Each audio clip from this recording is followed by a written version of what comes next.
Par contre, je pense que la prochaine rencontre, ou avant la prochaine rencontre d'ailleurs, s'ils me demandent vraiment ce colloque, c'est moi qui leur poserai des questions. C'est moi qui les interrogerai. Oui, pour leur dire, quelle Église êtes-vous? À quelle Église avons-nous affaire? Moi, je voudrais savoir si j'ai affaire à l'Église catholique ou si j'ai affaire à une autre Église, à une contre-église, à une contrefaçon de l'Église. Or, je crois sincèrement que nous avons affaire à une contrefaçon de l'Église et non pas à l'Église catholique. Pourquoi? Parce qu'ils n'enseignent plus la foi catholique, ils ne défendent plus la foi catholique. Non seulement ils n'enseignent plus la foi catholique, ils ne défendent plus la foi catholique, mais ils enseignent autre chose. Ils entraînent l'Église dans autre chose que l'Église catholique. Ce n'est plus l'Église catholique. Ils sont assis sur le siège de leurs prédécesseurs, tous ces cardinaux qui sont dans les congrégations et tous ces secrétaires qui sont dans les congrégations, ils sont ou à la secrétaire d'État, ils sont bien assis là où étaient leurs prédécesseurs, mais ils ne continuent pas leurs prédécesseurs. Ils n'ont plus la même foi, ni la même doctrine, ni la même la même morale même que leurs prédécesseurs. Alors c'est pas possible. Et principalement, leur grande erreur, c'est l'œcuménisme. Et l'œcuménisme, ils enseignent un œcuménisme qui est contraire à la foi catholique.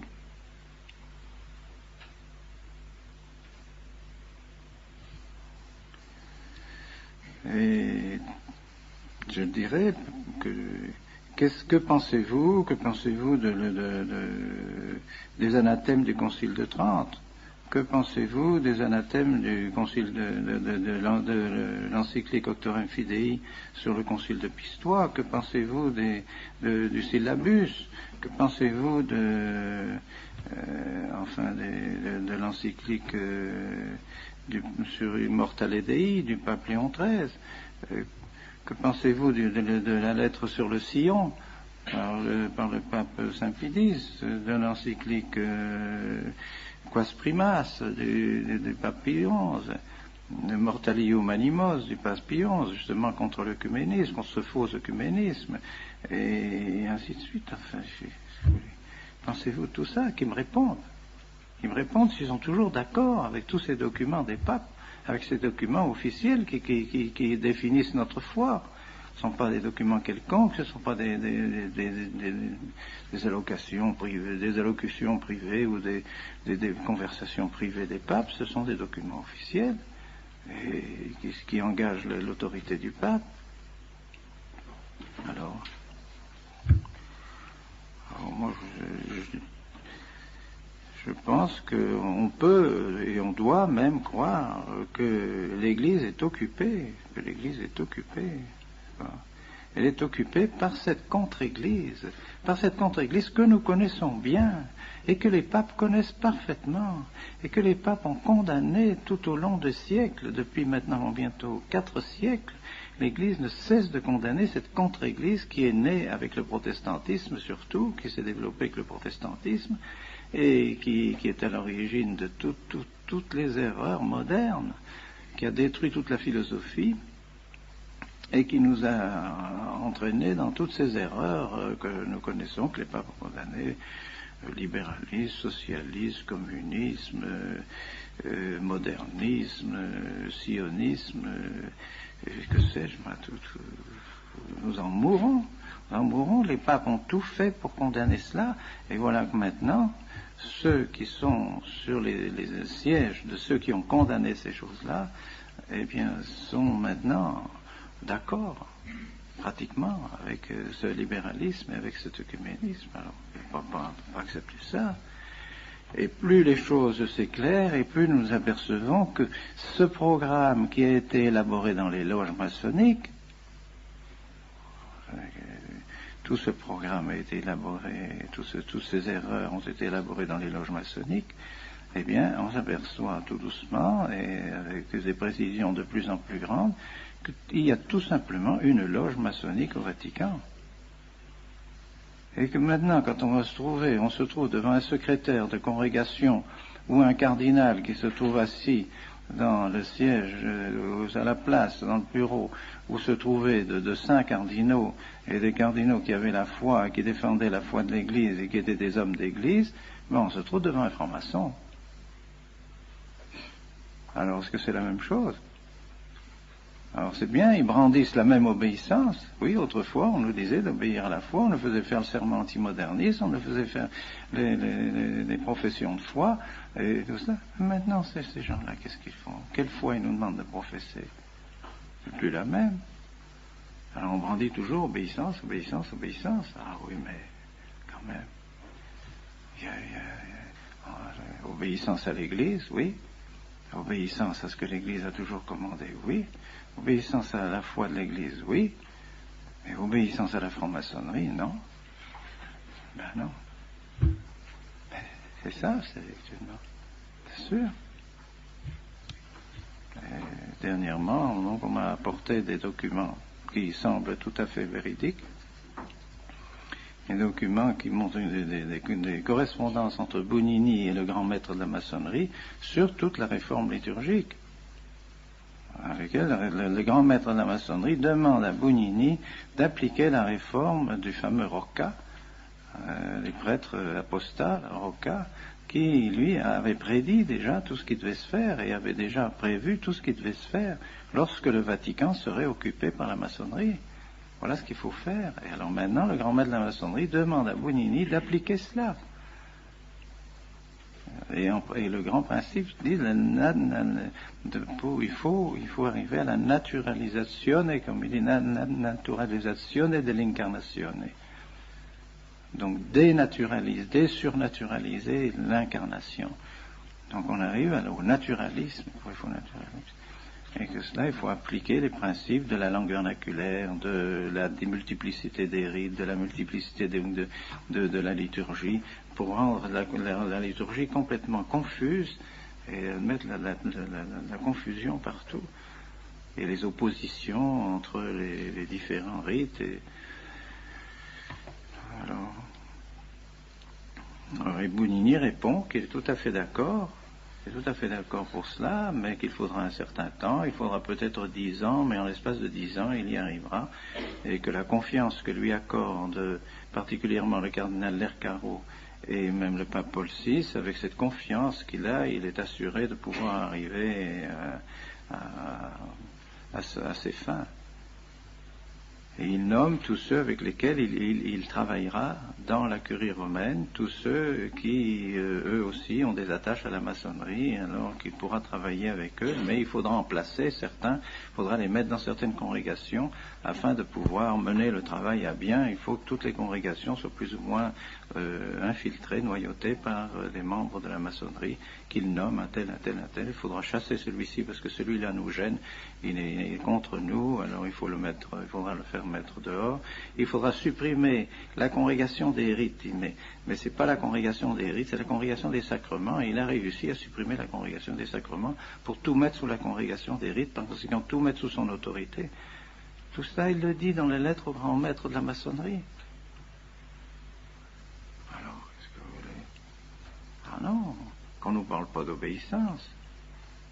On va bien obéir, bien sûr, nous sommes les plus obéissants à l'Église et à tout ce que l'Église a toujours enseigné, toujours voulu, mais pas à des hommes qui travaillent à la destruction de l'Église, à l'intérieur de l'Église. L'ennemi est à l'intérieur de l'Église, le papidis l'avait annoncé, la Salette l'avait annoncé, le Fatima l'a annoncé, tout a été annoncé de manière publique. On sait que l'ennemi va s'introduire à l'intérieur de l'Église.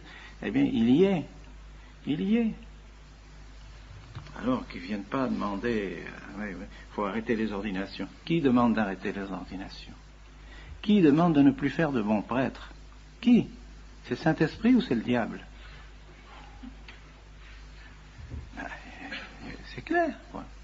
C'est clair.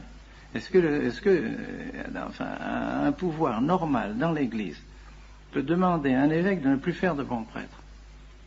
Est-ce qu'un pouvoir normal dans l'Église peut demander une chose pareille?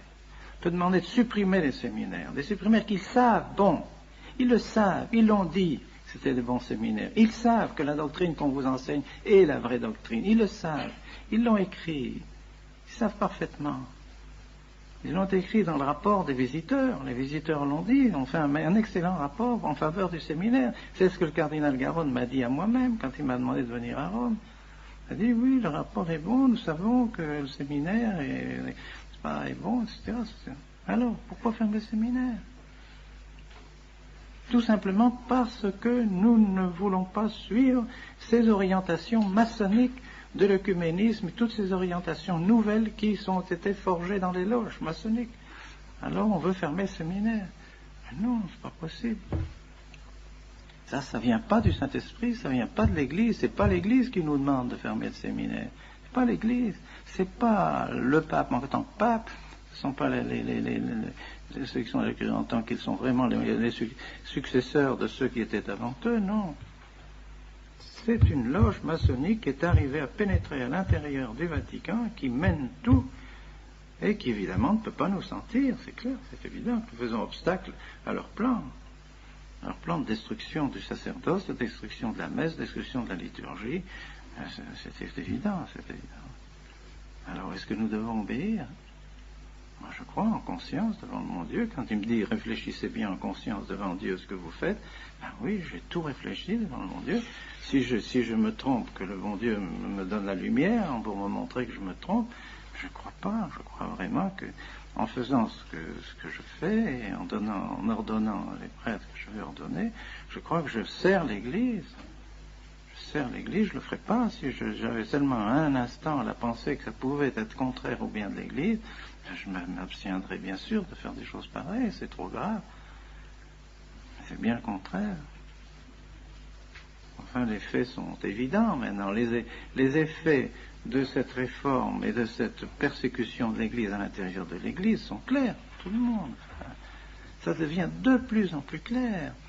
Il suffit de lire la documentation catholique à chaque fois pour s'apercevoir combien les idées fausses sont infiltrées dans les documents épiscopaux, dans tous les documents, toutes ces commissions théologiques. Lisez celui qu'on m'a donné à midi, une commission de théologie. Mais c'est plein d'erreurs, plein d'erreurs. C'est un esprit faux, un esprit qui n'est pas du tout l'esprit de l'Église. Alors, c'est pour ça que nous n'hésitons pas un instant et j'espère que le bon Dieu continuera à nous bénir. Continuera à nous bénir.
Bienvenue tout le monde, ici Georges Bouchemi de Campagne Québec Vie. Aujourd'hui, nous avons une émission spéciale parce que nous avons un invité spécial. Il s'agit de Alexander Turguel. C'est un Autrichien et il s'est dévoilé aujourd'hui même comme celui qui était responsable d'avoir jeté les idoles Pachamama dans le Tibre, ces idoles qui ont été présentes lors du synode sur l'Amazonie. Alors, nous l'avons aujourd'hui pour lui poser des questions sur le synode. Alors, restez à l'écoute. So, Alexander, thank you for heeding our invitation today and joining us on our show. Yeah, thank you. So, Alexander, tell us a bit about yourself. You're an Austrian, but tell us a bit about your background in Austria and what you do. I'm 26 years old, and I'm from Vienna, so the capital city of Austria, which was the former capital city of the Holy Roman Empire. And in Vienna, I was raised a Lutheran, but when I was 15, I converted to the Catholic faith. So it's now 10 and a half years ago. And since my conversion, I tried to get very much into the pro-family fight, and recently, within the last years, also the pro-life fight.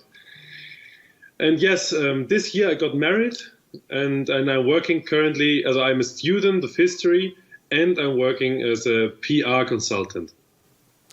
Okay, so now that brings us to now the situation with the Amazonian Synod. So for the people watching us, the Amazonian Synod was a big meeting of bishops in Rome to discuss what's going on in the Amazonian region, where there are very few priests, and they're talking about perhaps allowing married men to become priests to serve the population of the Amazon. They're talking about perhaps ordaining women as deacons to render certain services to the people in the Amazon, etc., etc. So the bishops of the world met for 3 weeks to discuss how to care for the people of the Amazon. But at the same time, there were very dubious ceremonies that were held. And one of these ceremonies involved what has become known as the Pachamama idol, which is a wooden statuette of a naked woman who symbolizes life and fertility and so on and so forth. And some people consider that as an idol of Mother Earth or Gaia. And so, Alexander, could you describe to us what you thought when you saw the footage of the Vatican Gardens ceremony or the other pictures and photos floating around the internet? What went through your mind? Yes, when the Vatican Garden ceremony took place, I was actually in Rome to join some conferences which were held before the start of the synod. And on the same day, I was around noon in Santa Maria and Traspontina, talk with volunteers there about the Catholic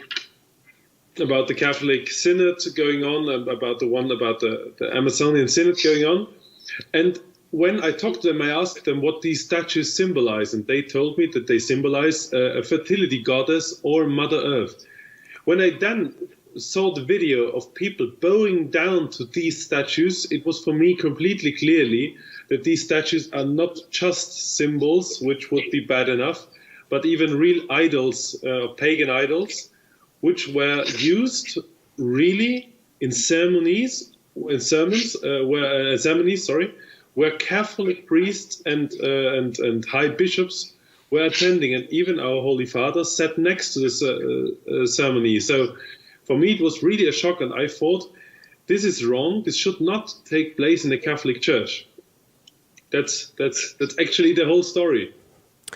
And so, why do you think that you were among the only people that chose to do this? What really prompted you? Did you have a feeling that this was something that you were called to do, or do you think this is just a normal thing to do?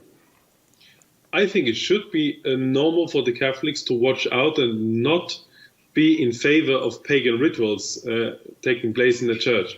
But of course, no, I think it was, I talked about this with a few friends, and I even asked the priest and my wife what they think about it. And at the end, they encouraged me. They told me it's it should be done. I told them my plan. I told them I'd just get them out and throw them into a Tiber. And they told me, yeah, you should go and get it done. So I booked a flight, went there and did it. And when I did it, afterwards, I heard that there were actually a few others, also fantastic guys, I think, I don't know them yet, who wanted to do things like that and who wanted to throw them out of the church. So I don't think I'm the only one. I think it just happens that I'm the first one who did it, but there are many people out there and millions of Catholics who think the same way I do. So it was, for me, it's easier to go there because from Vienna to Rome, it's only a flight which takes us 1.5 hours. I think there were tons of Americans, tons of South Americans, tons of Africans and Asians who wanted to do that too. So it just happens to be that I'm the one who did it, but I'm not proud of that. I think what we did was a great success because it showed the people what this Amazon Synod is actually about. And so they really try to inform themselves and try to inform who are the Pachamamas, what is happening there, what is the Synod even about, what is standing in the working document of the Synod, what is now in the end document of the Synod. So we managed to get the focus of the Catholic media and the Catholic people on this Synod. And I think it is a big help for our Holy Father, who now knows what the Catholic laymen think and what the Catholic people think out there. Not only what those bishops think, who clearly had an agenda behind that. Right. So now you may have heard that the Holy Father apologized to those who could have been offended by this gesture of throwing the idols into the Tiber. What would you answer to those who say, well, this is very insensitive because these people really venerate this object, and it symbolizes something very important to them. How can you be so insensitive to these people? How would you respond to that? The first answer is, when I was in the church, I talked to people from Brazil. The Pachamama symbol is a symbol from the Andes. And those Brazilians I talked to are not living in the Andes. They're living completely on the other side of South America. So the point is that even though this symbol might be important for some people, I know, and I really try to get well informed on that in the Amazonian regions, all the different tribes which still live in the pagan way they used to live have other symbols and different symbols. So these Pachamama idols are really symbols of this new Amazonian-faced church. And I think that this Amazonian-faced church has no place within the Catholic Church. So I think everyone could understand that I did not do it to upset someone. I did not do it to upset someone. I did it to follow Christ, and Christ told us you can only come to his Father through him, and you can only come in heaven if you're getting baptized. So as long as I hear that this Amazonian religion is something which should be accepted by the church within the church, and it does not baptize the people, and it gives the clergy completely different rules which are not upon our tradition and what Christ taught us, and they ignore parts of the gospel and so on. As long as this is taking place, I think there are tons of reasons to get those statues out of the Catholic Church. So I don't want to upset anyone. Right. Okay, so now you mentioned a church with an Amazonian face. A theme of the Synod is to not only tend to the people of the Amazon, but to the universal church at large and give the whole church an Amazonian face. Now, it seems that there's an agenda. And do you have any idea or thoughts about what this agenda could be for the church at large? What's the end goal?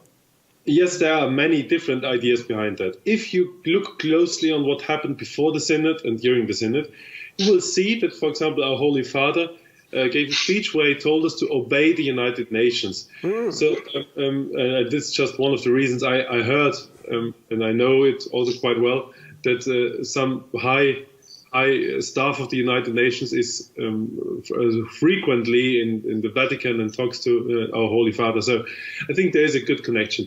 If you look at this, you will find two parts. You will find a religious part of the Amazonian Synod, which is about married clergy and women clergy and all of that.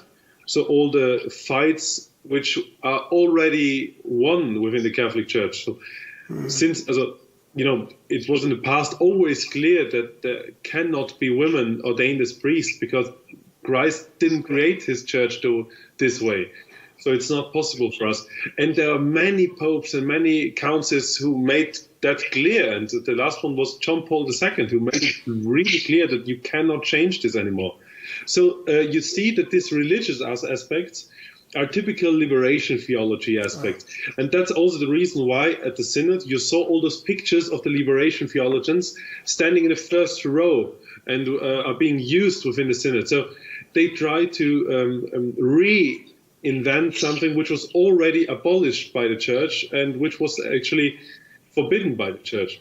So that's the religious point. And there are many clergymen out there, many bishops and cardinals, who can explain that to you way better than I do. For example, His Excellency Monseigneur Schneider or His Eminency Cardinal Berg, they did wonderful talks and scriptures about that. And on the other side, there's there's the political side. The political side which tells us that we now have obeyed the whole climate ideology.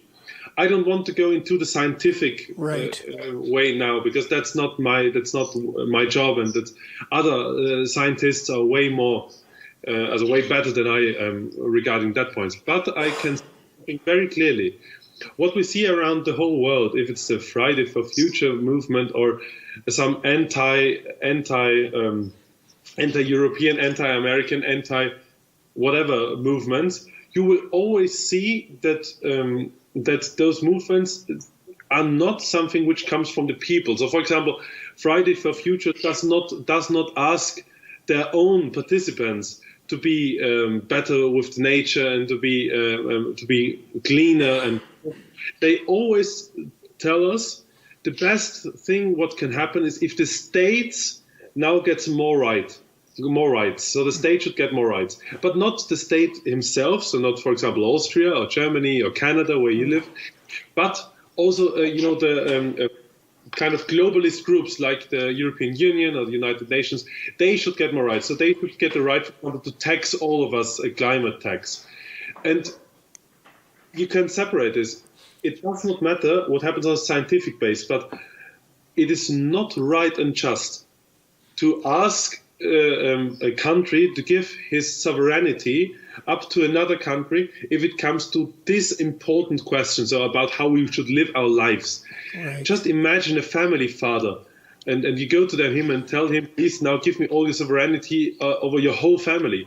Every good family father had to say, no, that's not possible. So the Church got involved in things like that, and they even ask for it. They tell us, you have to obey the United Nations, and the climate change is very important. And the Pope, Holy Father, accepted Greta Thunberg visiting him. So you see that there is a clear agenda behind that. And we want to point out that agenda, and we want to show the people that the Catholics understand that and do not want that to happen within the Catholic Church. We do not want that. So you're seeing, in other words, a globalism politically pushed by a new religion that's globalist as well. So a new religion to accompany this globalism that's emerging. Yes, exactly. That's the point. So you see the Church with an Amazonian faith is nothing else. That's the reason you were completely right when you told me before that this is not only an Amazonian thing, it of course is for the whole Church. The Church with an Amazonian faith is now the idea to annihilate everything. So everyone, it does not matter what you believe. It's the same like with the Abu Dhabi meeting. Right. It does not matter which religion you are. Everyone is good, everything is nice, and Jesus was a very nice person and kind of a hippie. But that's not what I think.